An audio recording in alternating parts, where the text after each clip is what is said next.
श्री कृष्ण कहते हैं कि होनी को टाला नहीं जा सकता है। इसी क्रम में आज हम महाभारत में श्री कृष्ण के द्वारा कहे गए इस वाक्य के अर्थ को समझेंगे। अभिमन्यु के पुत्र राजा परीक्षित थे। राजा परीक्षित के बाद उनके लड़के जन्मजय राजा बने। एक दिन जन्मजय वेदव्यास जी के पास बैठे थे। बातों ही बातों में जन्मजय ने कुछ नाराजगी से वेदव्यास जी से कहा कि जहां आप समर्थ थे, भगवान श्री कृष्ण थे, भीष्म पितामह, गुरु द्रोणाचार्य, कुलगुरु कृपाचार्य जी, धर्मराज युधिष्ठिर जैसे महान लोग उपस्थित थे, फिर भी आप महाभारत के युद्ध को होने से नहीं रोक पाए और देखते देखते अपार जनधन की हानि हो गई। यदि मैं उस समय रहा होता तो अपने पुरुषार्थ से इस विनाश को होने से बचा लेता। अहंकार से भरे जन्मजय के शब्द सुनकर व्यास जी शांत रहे।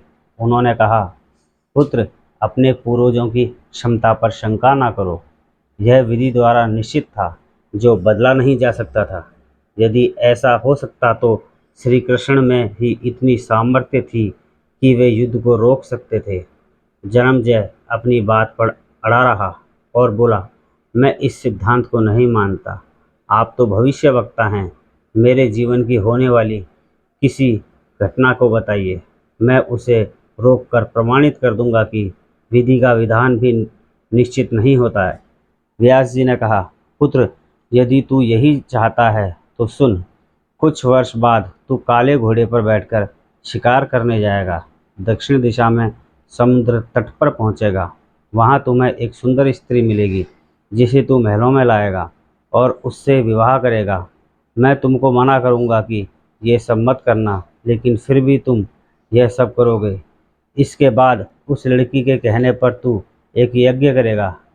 मैं तुमको आज ही चेता रहा हूँ कि उस यज्ञ को तुम वृद्ध ब्राह्मणों से करवाना, लेकिन वह यज्ञ तुम युवा ब्राह्मणों से करवाओगे। और जन्मेजय ने हंसते हुए व्यास जी की बात काटते हुए कहा कि मैं आज के बाद काले घोड़े पर नहीं बैठूंगा तो यह सब घटनाएं घटित ही नहीं होंगी। व्यास जी ने कहा कि ये सब होगा, और अभी आगे की सुन। उस यज्ञ में एक ऐसी घटना घटित होगी कि तुम उस रानी के कहने पर उन युवा ब्राह्मणों को प्राण दंड दोगे, जिससे तुझे ब्रह्म हत्या का पाप लगेगा और तुझे कष्ट रोग होगा, और वही तेरी मृत्यु का कारण बनेगा। इस घटनाक्रम को रोक सको तो रोक लो। वेद व्यास जी की बात सुनकर जन्मजय ने एहतियातवश शिकार पर जाना ही छोड़ दिया, परंतु जब होनी का समय आया तो उसे शिकार पर जाने की बलवती इच्छा हुई।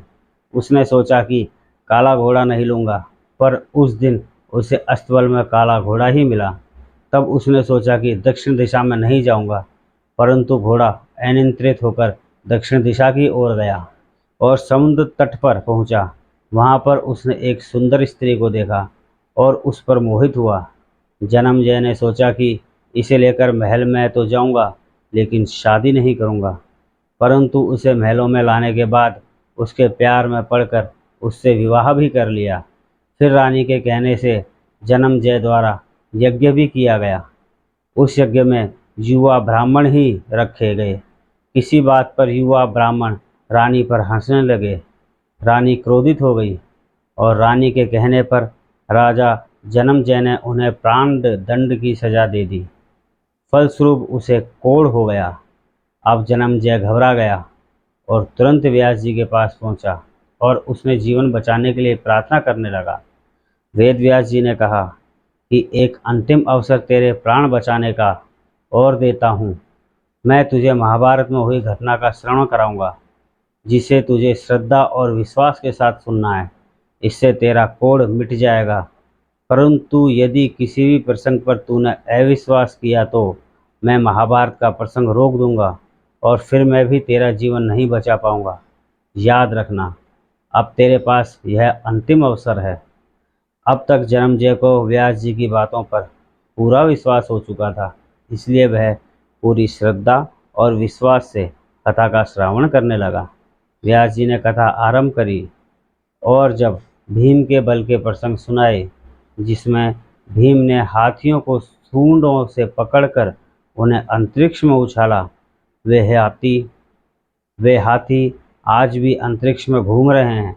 तब जन्मजय अपने आप को रोक नहीं पाया और बोल उठा कि ये कैसे संभव हो सकता है? मैं नहीं मानता।